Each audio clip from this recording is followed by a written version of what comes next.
أشهد أن لا إله إلا الله أشهد أن لا إله إلا الله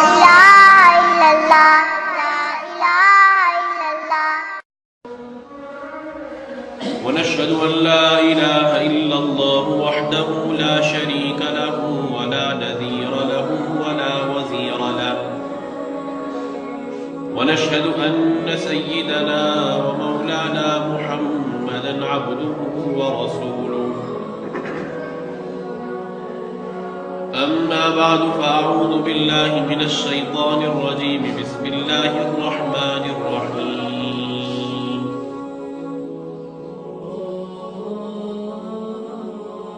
وأوفوا بالعهد إن العهد كان مسؤولا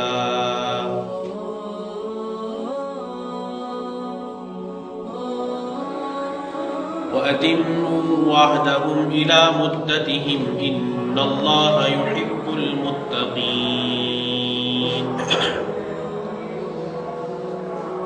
وعن أبي هريرة رضي الله تعالى عنه قال قال رسول الله صلى الله عليه وسلم آية المنافق ثلاث إذا حدث كذب وإذا وعد أخلف وإذا اؤتمن خان أو كما قال عليه الصلاة والسلام اللهم صل على محمد وعلى آل محمد كما صليت على إبراهيم وعلى آل إبراهيم إنك حميد مجيد اللهم بارك على محمد وعلى آل محمد كما باركت على إبراهيم وعلى آل إبراهيم إنك حميد مجيد رضينا بالله ربا وبالإسلام دينا وبمحمد صلى الله عليه وسلم نبيا ورسولا قابل تکریم بزرگان محترم، تمام تعریفیں اس اللہ وحدہ لا شریک لہ کے لیے خاص ہیں کہ جس اللہ نے ہم سب کو اپنے کرم سے، اپنے فضل سے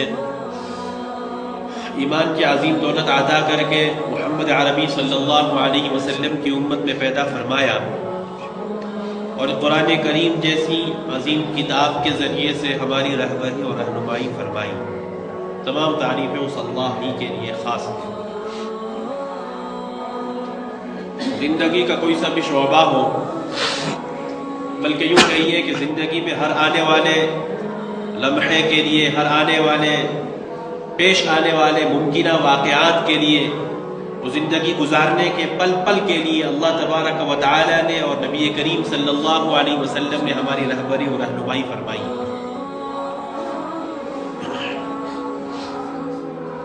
ایک مسلمان ایمان والا ہونے کے ناطے، نبی کریم صلی اللہ علیہ وسلم کا امتی ہونے کے ناطے،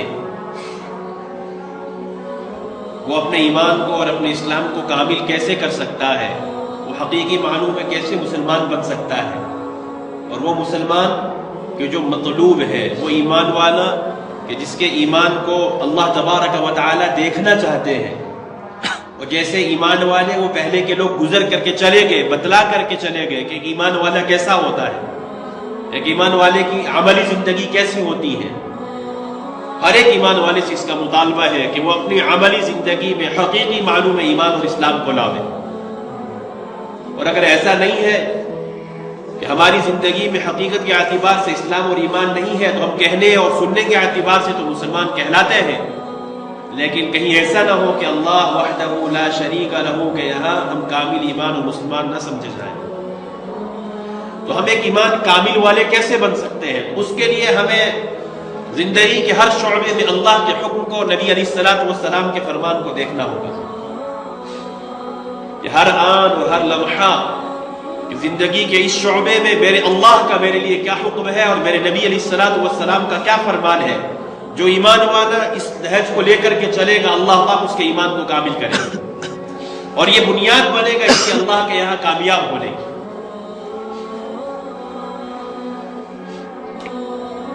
تو آج جس موضوع کا انتخاب آپ کے سامنے کیا گیا ہے، جس میں کچھ لبکشائی آپ کے سامنے مجھے آج کرنی ہے، وہ ہمارے معاشرے کا ایک ایسا عنوان ہے جس میں ہمارے معاشرے کا چاہے امیر ہو چاہے غریب ہو، کوئی چھوٹا ہو یا بڑا ہو، زندگی کے کسی بھی شعبے سے تعلق رکھنے والا ہو، ہم میں سے کوئی شاید اس کا خلاف کرنا، اس کے خلاف کرنے کو گناہ سمجھتا بھی نہیں، حالانکہ یہ بہت بڑا گناہ ہے جس پر میں آپ کے سامنے کچھ عرض کرنے چاہ رہا ہوں۔ ہم تو بس ان چیزوں کو گناہ سمجھتے ہیں، موٹی موٹی چیزیں جو ہمارے معاشرے میں جن چیزوں کے تعلق سے کچھ علم ہے، بس اس کو گناہ سمجھ لیتے ہیں، بس یہ سمجھتے ہیں کہ بس گناہ یہی چیزیں، اس کے علاوہ گناہ کچھ نہیں ہے، حالانکہ ایسا نہیں ہے۔ بہت ساری وہ چیزیں کہ جو ہمارے ذہن و گمان تک بھی نہیں ہوتی کہ یہ بھی گناہ ہو سکتے ہیں، لیکن ہمارا وہ عمل گناہ میں شامل ہوتا ہے۔ ہم کیا سوچتے ہیں کہ زنا کر لینا گناہ ہے، اللہ ہم سب کی حفاظت فرمائے۔ اس کے علاوہ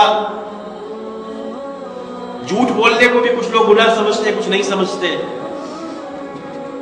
چوری کرنے کو گناہ سمجھ لیتے ہیں کچھ لوگ، کچھ نہیں سمجھتے۔ تو گناہ وہ نہیں ہے کہ جو ہماری عقل اور دماغ کے اعتبار سے ہو کہ بس یہی گناہ ہے۔ بس گناہ تو وہ ہے کہ جس کو اللہ نے، اللہ کے نبی علیہ الصلوۃ والسلام نے جن کاموں کے کرنے سے روکا، ان کاموں کو جب ایک ایمان والا کرے گا تو وہ اللہ کی اور اس کے رسول کی نافرمانی میں شمار ہو جائے گا۔ تو ہمارے معاشرے میں ایک کامل اور صالح معاشرہ اس وقت تکمیل پاتا ہے جب اس میں اللہ کے احکام ہر حال میں پورے ہوں اور آقا صلی اللہ علیہ وسلم کے فرمان پہ عمل ہو، تو وہ کامل اور صالح معاشرہ شمار ہوتا ہے۔ جس چیز کی طرف یہ تمہید کہہ کے میں آنا چاہتا ہوں، میرا عنوان وہ یہ ہے، قرآن کریم کی ایک آیت میں نے آپ کے سامنے پڑھی کہ اللہ تبارک و تعالی نے فرمایا وَأَوْفُوا بِالْعَهْدِ إِنَّ الْعَهْدَ كَانَ مَسْئُولًا، کہ تم اپنے عہد کو، اپنے وعدے کو پورا کرو۔ إِنَّ الْعَهْدَ كَانَ مَسْئُولًا، اس لیے کہ تمہارے یہ کیے ہوئے عہد اور تمہارا یہ کیا ہوا وعدہ تم سے اس کے تعلق سے سوال کیا جائے گا، اس کے تعلق سے تم سے پوچھ کی جائے گی۔ اور قرآن کریم میں 18 پارے کے اندر سورہ مومنون کے اندر اللہ تبارک و تعالی نے ایمان والوں کے کامیاب ہونے کی جو نشانیاں اور علامات بیان کی ہیں، اس میں اللہ تبارک و تعالی نے واضح طور پہ یہ اعلان کیا والذین هم لاماناتهم وعهدهم راعون، کہ ایمان والے اور کامیاب ہونے والے ایمان والے وہ لوگ ہیں کہ جو لاماناتهم، ان کے پاس رکھی گئی امانتوں کا، وعہدہم، اور اپنے کیے ہوئے وعدوں کا، راعون وہ لوگ رعایت کرنے والے ہیں، اپنے وعدوں کو وہ لوگ پورا کرنے والے ہیں۔ زبان سے کہی گئی بات کو پورا کرنے والوں کے لیے قرآن نے کہا ایسے ایمان والے لوگ کامیاب ہیں۔ قرآن کریم میں 10ویں پارے کے اندر اللہ تبارک و تعالی نے یہودیوں کی ایک برائی ذکر کرتے ہوئے فرمایا الذین عاہدت منہم ثم ينقضون عہدہم فی کل مرۃ وہم لا یتقون، کہ یہودیوں کی ایک برائی بیان کرتے ہوئے قرآن نے کہا یہ وہ لوگ ہیں الذین ينقضون عہدہم فی کل مرۃ، کہ جب بھی عہد کرتے ہیں، جب بھی کسی سے وعدہ کرتے ہیں اس کو توڑ دیتے ہیں، وہم لا یتقون، اور یہ لوگ ڈرنے والے نہیں ہیں۔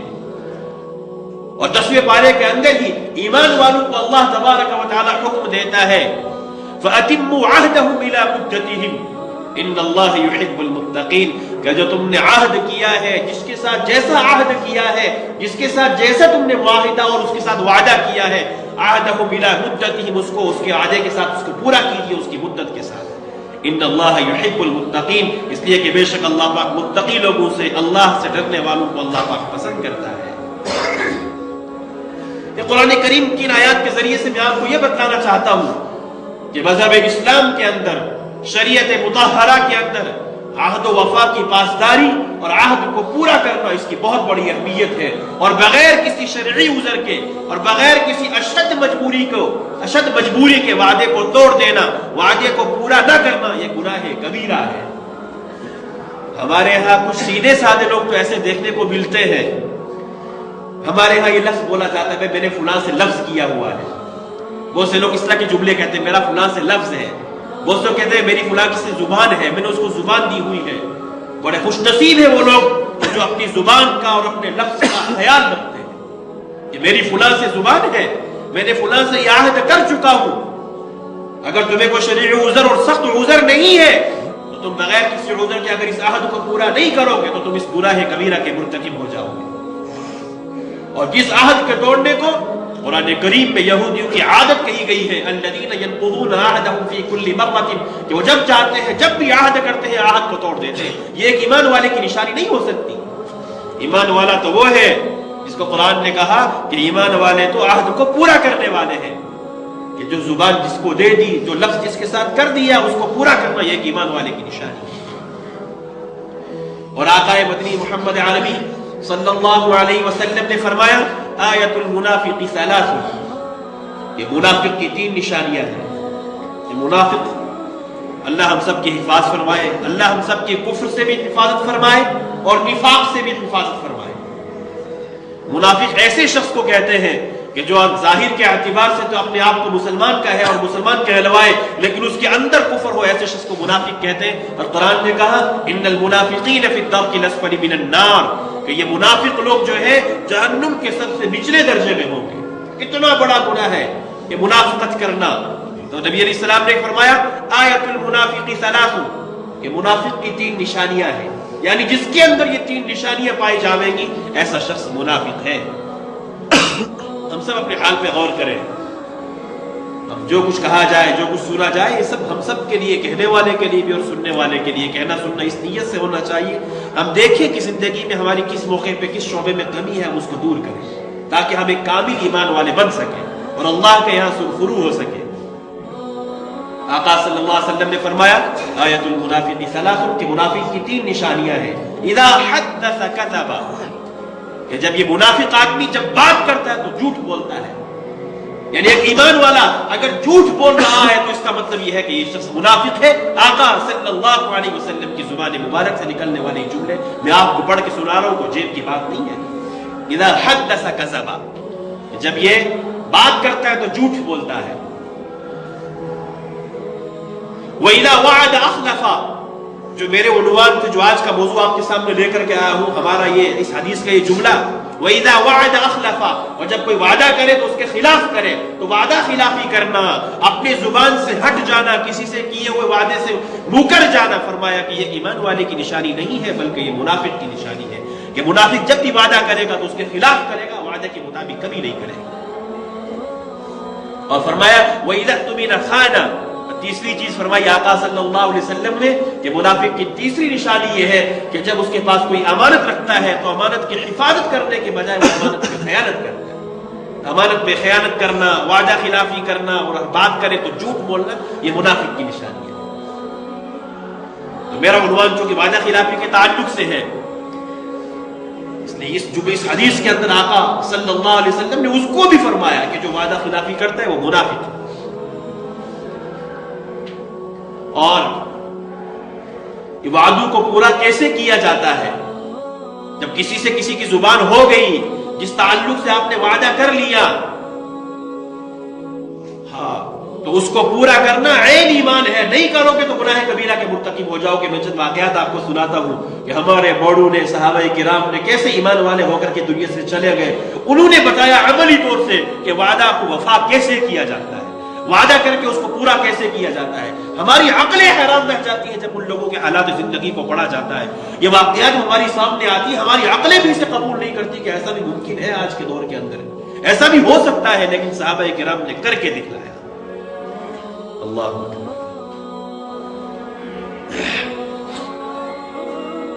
ایک دو واقعات کے ذریعے سے اس وعدے، اس وعدہ اور وفا، اس عہد و پیمان کی اہمیت آپ کے سامنے رکھنا چاہتا ہوں۔ اللہ اکبر۔ یہ وہ لوگ تھے صحابہ کرام جن کے تعلق سے قرآن نے کہا رضی اللہ عنہم ورضوا عنہ، کہ اللہ ان سے راضی اور یہ اللہ سے راضی۔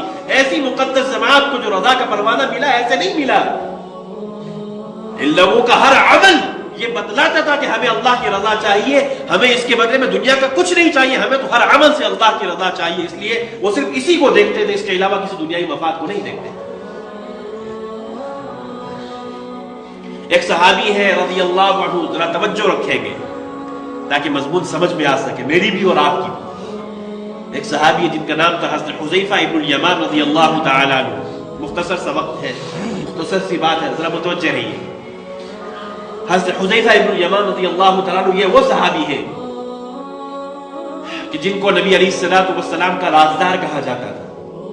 نبی علیہ السلام نے ان کو ایک لسٹ دے رکھی تھی، ایک فہرست دے رکھی تھی، جس میں مدینہ میں رہنے والے جتنے منافقین تھے ان کے نام ان کو بتا رکھے تھے کہ یہ شخص مدینہ میں منافق ہے، اس لیے ان کو رازدار رسول کہتے ہیں صلی اللہ علیہ وسلم۔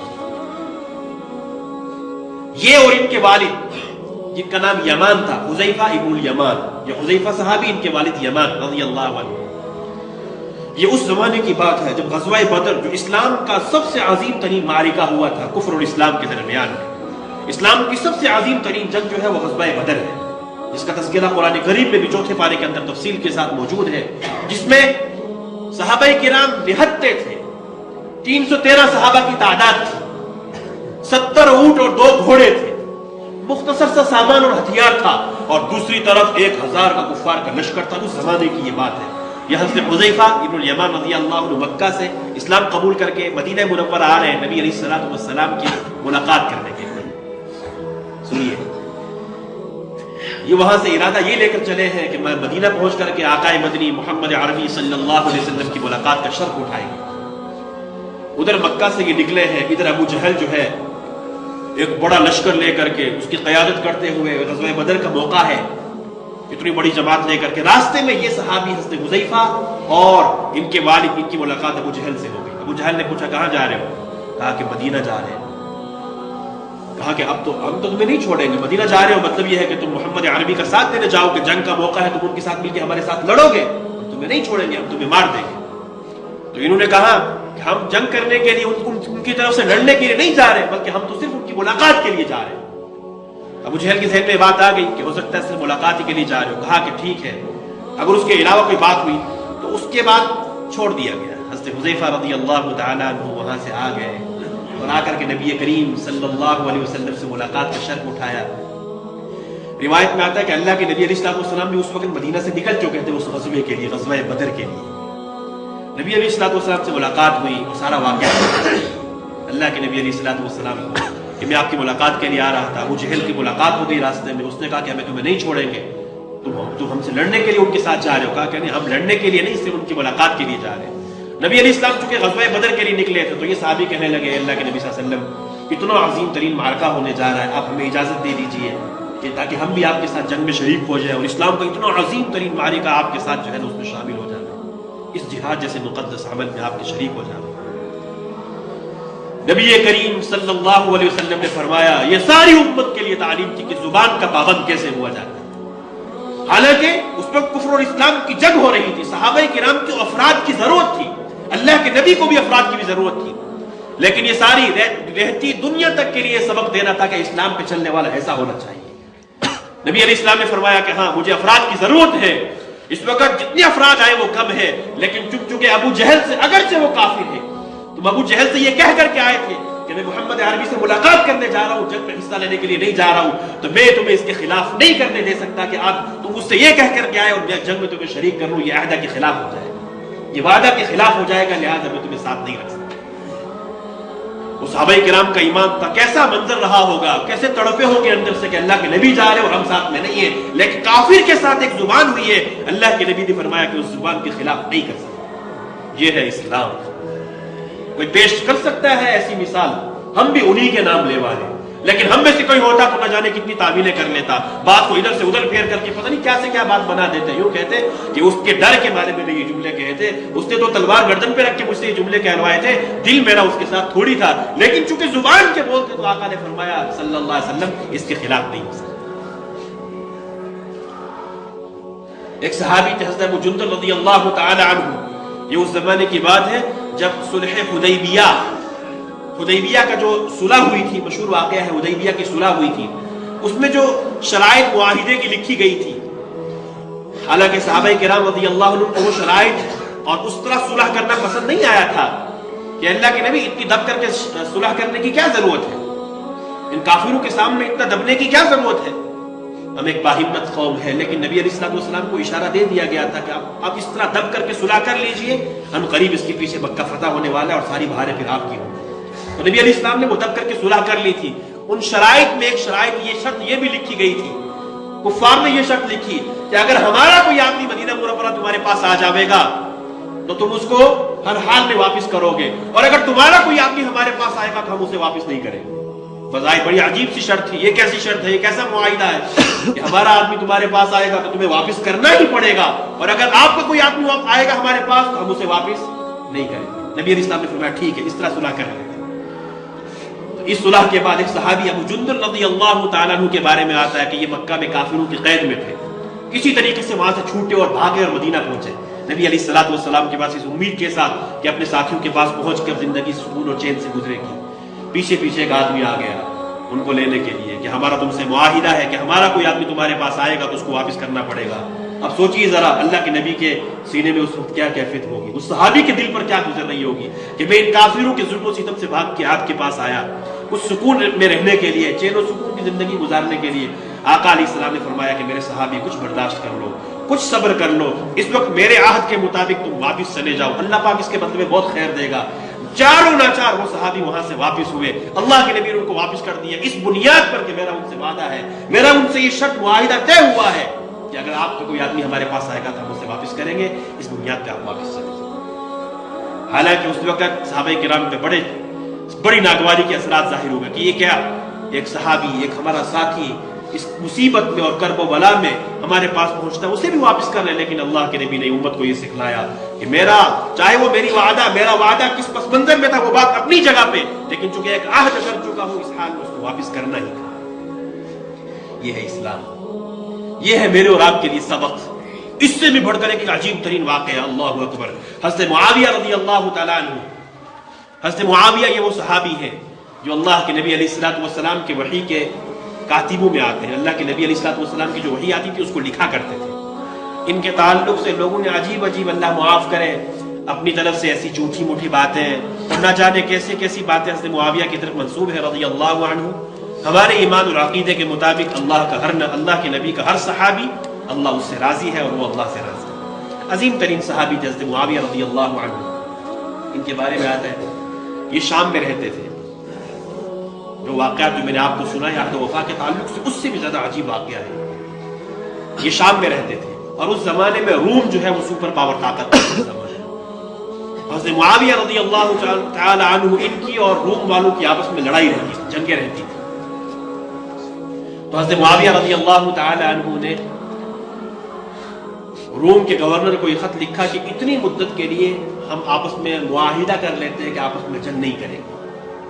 حضرت معاویہ رضی اللہ تعالیٰ عنہ نے یہ معاہدہ کر دیا اتنی تاریخ تک، فلاں تاریخ تک ہم آپس میں جنگ نہیں کریں گے۔ معاہدہ ہو گیا اور جنگ بند ہو گئی۔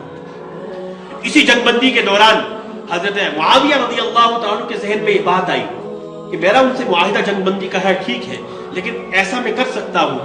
میرے ذہن میں ان کے ذہن میں یہ بات آئی، میں کیا کرتا ہوں، اپنی فوجوں کو لے کر کے روم کا جو بارڈر ہے، جو ان کا حد ہے، وہاں پر لے کر کے تیاری کر کے، تاکہ جس دن وہ مدت پوری ہوگی فوراً میں حملہ کر دوں گا تو جاگے جتنے علاقے مجھے فتح کرنے اس میں مجھے آسانی رہے گی کہ جنگ تو اس کے بعد کروں گا، مدت کے پورا ہونے کے بعد جو اس کی مدت ہے، لیکن اس سے پہلے میں کیا کرتا ہوں، وہ اپنی فوجیں لے کر کے جا کر کے وہاں پہ ڈال دیتا ہوں اس حد کے اوپر۔ اور حضرت معاویہ رضی اللہ تعالیٰ عنہ نے فوجوں کو حکم دیا کہ چلے اور جا کر کے بارڈر کے اوپر بیٹھ جائے کہ جو ہی مدت پوری ہوگی اچانک حملہ کر دیں گے، اس میں فائدہ یہ ہے کہ وہ لوگ اس کے لیے تیار نہیں ہوں گے اور ہماری فتح ہو جائے گی۔ حضرت معاویہ رضی اللہ عنہ کے حکم سے فوجیں پہنچ جاتی ہیں۔ اب فوجیں پہنچنے کے بعد پھر ایسا ہی ہوتا ہے، یہ چال کامیاب رہی۔ جو ہی وہ مدت پوری ہوئی، اس دن کا سورج غروب ہوا جس دن کی تاریخ تھی، فوجوں نے رات کو حملہ کیا اور بہت تیزی کے ساتھ علاقے فتح کرتے ہوئے آگے چل دیے۔ اسی دوران پیچھے سے ایک صحابی آتے ہیں جن کا نام ہے حضرت عمرو بن عبسہ رضی اللہ تعالیٰ عنہ۔ انہوں نے آ کر کے آواز دی کہ ٹھہرو ٹھہرو۔ حضرت عمرو بن عبسہ رضی اللہ تعالیٰ عنہ کی اس آواز کو جب حضرت معاویہ نے سنا کہ کوئی آواز دے رہا ہے، رکے، سوچا کہ امیر المومنین کا کوئی پیغام آیا ہے، کہا کہ فرماؤ کیا کہنا چاہتے ہو۔ حضرت عمرو بن عبسہ رضی اللہ تعالیٰ عنہ نے فرمایا وفاء لا غدر، وفاء لا غدر، کہ مومن جو ہے وہ ہمیشہ وفا کرتا ہے، غداری نہیں کرتا. مومن بدعہدی اور بدشکنی نہیں کرتا. کہ کیا مسئلہ ہے؟ میں نے تو کوئی بدشکنی نہیں کی، میں نے کوئی عہد شکنی نہیں کی. کہا کہ کیوں نہیں؟ اگرچہ تم نے حملہ جو ہے اس کے بعد کیا ہے، مدت کے ختم ہونے کے بعد کیا ہے، لیکن تمہاری فوجیں عین بارڈر پر وقت سے پہلے پہنچ چکی تھی، اور سامنے والوں کو یعنی کافروں کو جو تمہارے مقابل میں تھے ان کو اس کا کوئی علم نہیں تھا. نبی علیہ السلام کے فرمان کے مطابق یہ شریعت کے قانون کے خلاف ہے، لہذا یہ وعدہ شکنی میں آتا ہے، تم ایسا نہیں کر سکتے. آگے حضرت معاویہ کا رد عمل دیکھیے. اللہ اکبر. علاقوں کو فتح کرنے کے بعد ان کو واپس کرنا کوئی معمولی بات نہیں ہے. یہ عین نبی کا امتی ہی کر سکتا ہے، جس کے دل میں اللہ اور اس کے نبی کی محبت ہوگی، جس کو شریعت اسلام کا پاس اور لحاظ ہوگا. حضرت معاویہ نے جب یہ سنا کہ میرا یہ عمل بد شکنی میں آیا، عہد شکنی میں آیا، تو جتنا علاقہ فتح کیا تھا وہ سارا کا سارا ان کو واپس کر دیا کہ میں نے یہ عمل جو کیا تھا میرے عقیدے کے مطابق، میرے اسلام کے مطابق یہ عہد شکنی میں آتا ہے، لہذا یہ سارا علاقہ واپس لے لو اور اپنی فوجیں پیچھے واپس لے لو. اسے کہتے ہیں عہد کو پورا کرنا، جس کو قرآن نے کہا وَأَوْفُوا بِالْعَهْدِ، عہد کو پورا کرو، ان العہد کان مسئولا، کہ تم سے عہد کے متعلق پوچھا جائے گا. تم جو کسی کے ساتھ لفظ کرتے ہو وہ لفظ کو پورا کیا کرو، ورنہ یہ بھی گناہ کبیرہ میں آتا ہے. اگر بغیر کسی شرعی عذر کے اشد مجبوری کے اگر تم نے وعدہ پورا نہ کیا تو تم گناہ کبیرہ کے مرتکب مانے جاؤ گے. اور ہمارے یہاں الامان والحفیظ، وعدے کیے ہی اس لیے جاتے کہ مجھے اس کو پورا نہیں کرنا. کسی سے جان چھڑانی ہو تو اس کو ہمارے یہاں معاشرے میں اس طرح کہا جاتا ہے میں آپ کو شام کو 5 بجے فلاں جگہ پر ملوں گا، دل میں یہ بات ہے کہ مجھے نہیں ملنا ہے اس کے ساتھ، تو تم عہد شکنی کرنے والے ہو جاؤ گے. اور عہد شکنی کرنا آپ یقین مان لیجیے یہ بھی گناہ کبیرہ ہے. اور ان العہد کان مسئولا، اس کے متعلق تم سے پوچھ ہوگی، تم سے سوال کیا جائے گا. اور عہد شکنی میں صرف یہی نہیں آتا کہ کسی سے زبانی قول و قرار ہو جائے وہی عہد ہے. نہیں، ایک قولی بھی عہد ہوتا ہے اور ایک عملی عہد ہوتا ہے. عملی عہد کیا ہوتا ہے؟